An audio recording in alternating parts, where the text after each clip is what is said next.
Hey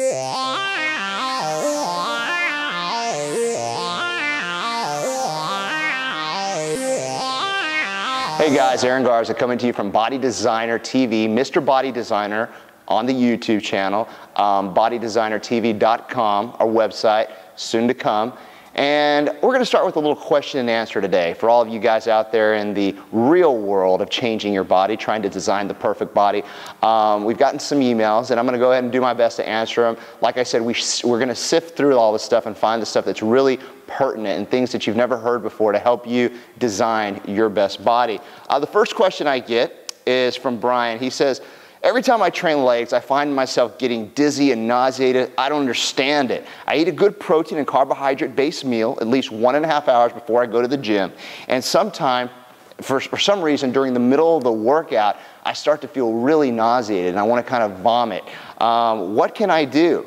Okay, here's the deal with that. In over 15 years of bodybuilding experience and being a national level bodybuilding competitor, I can tell you that I've had tons of training partners who have experienced the same kind of thing when they work legs with me, simply because they weren't able to keep up with some of the reps and the weights that I use to train my legs. Now, there's two things that could be going on with individuals like yourself, and the first one could be you've got very low blood glucose levels, not enough circulating sugar and carbohydrates in your body to help you stay in a good state while you're working out, a positive state, and keep you from kind of, diminishing through the workout, getting nauseated and tired and passing out.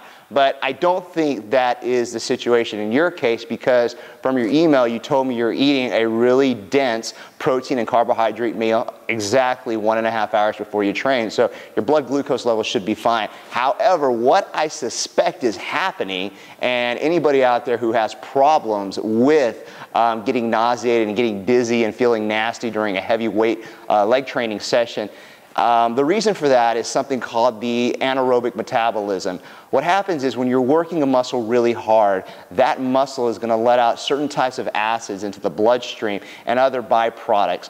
What your body has to do with that is it has to neutralize them. Now, if you are not used to working out with such intensity and such heavy weight, your body will have a hard time neutralizing some of these, and because of that, its natural toxic defense mechanism is to get nauseated and to perhaps vomit and get rid of some of the stuff that's flowing out throughout your body.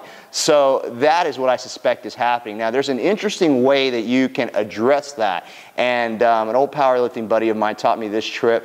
What you can do is about 20 to 25 minutes before you work out, get a cup of orange juice and add a teaspoon of baking soda, regular Arm & Hammer baking soda, and stir it in there and drink it. Now, what's going to happen is that's actually going to neutralize your stomach and the acids and all the toxins, so you're not going to have that effect of feeling nauseated and wanting to vomit. If you don't want to go through the baking soda deal, just do this. Before you work legs, get a handful of antacids. Pop them, chew them, swallow them with some water, wait about 10 minutes, then go do the most brutal leg training you've ever done. I guarantee you, you will not get nauseated, you won't throw up, you'll feel great, except you'll be really sore, hopefully, after an intense training session. So, Brian, I hope that helps you out. Now, our next question comes from Madison, and he says, man, I'm confused, Aaron. Every magazine I pick up has different workouts with different rep ranges. Sometimes I hear about bodybuilders who do 25 sets for arms, then another one who will do 5 sets for arms. Can you help? Okay, first thing, let's clarify something for our newbies out there, people who are just coming to Body Designer for the first time. What are sets and reps? Repetitions are the amount of times that you perform an exercise. For example, if you're doing bicep curls and you do it 10 times, 1, 2, 3, those are your repetitions. Now, once you finish 10, you've completed a set of 10 repetitions. If you do it 3 times, 4 times, or 5 times, then you've done 3, 4, or 5 sets. So just to clarify what sets and repetitions are, that's what they are. Now, when it comes to actual sets and reps and which are best and which aren't best, that's something that scientists have been studying for over 40 years in terms of how they best work on increasing lean muscle and muscle growth. And I mean, it is a continuing, evolving study. But what I can tell you is that there are general basic guidelines that most people in the know use for acquiring strength, for acquiring muscle mass, or for acquiring muscular endurance, and here they are. If somebody wants to acquire great strength, for example, somebody who's lifting a heavy weight, a power lifter, or maybe a football player, a rugby player, what they would want to do is focus their repetitions on about 3 to 5 with maximum weight. That way they're strengthening the nervous system, the tendons, everything that will be involved, and also the muscular power, the muscular contraction, so that they can lift heavier and heavier weights. Now, if somebody is focused on increasing the size of the muscle, somebody wants to put on a little bit of weight, somebody wants to look like a bodybuilder, then they want to focus at around 6 to 8 repetitions. That seems to be the best growth rate, or the best growth repetition range for people trying to get a little bit bigger.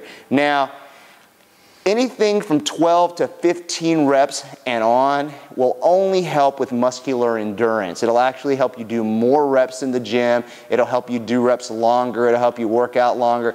And it's not really conducive to muscular growth, but it will help you, like I said, with endurance. So that's where we stand as far as rep ranges. Me, myself, I want to stay somewhat lean while putting on some good lean muscle. I like to stay between 6, 8, 10, and 12. No more than 12. Now, as far as legs are concerned, there is something I want to address.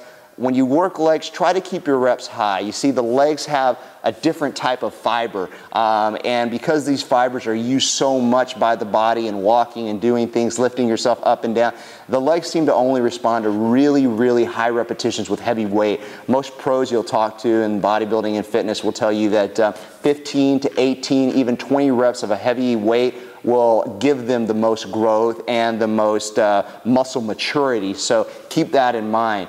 Now, in terms of sets, just keep this in mind. When you're doing small body parts like your biceps, your triceps, your calves, your traps, you don't need more than about 9 to 12 sets. So you could pick 3 exercises, do 3 to 4 sets of each exercise. Now, when you're working your bigger muscle groups like your legs, your back, your chest, those muscle groups, because they have so many interconnected musculature going on throughout them, you're going to need about 12 to 16 total sets. So I would pick about 3 to 4 big exercises and do 4 sets of each exercises, giving you a total of 16 sets. So that's kind of the best advice I can give you in terms of sets and reps. I also want to address that when you do your repetitions, whether they're fast or, whether they're heavier, 6 to 8 or 12 to 15, in order to induce muscle growth, make sure that you're slowing the eccentric portion of the motion, or the portion where you go down, and you're moderately fast on your concentric portion of the movement. That will produce the best results for you. That's what science tells us. That's what studies are telling us today.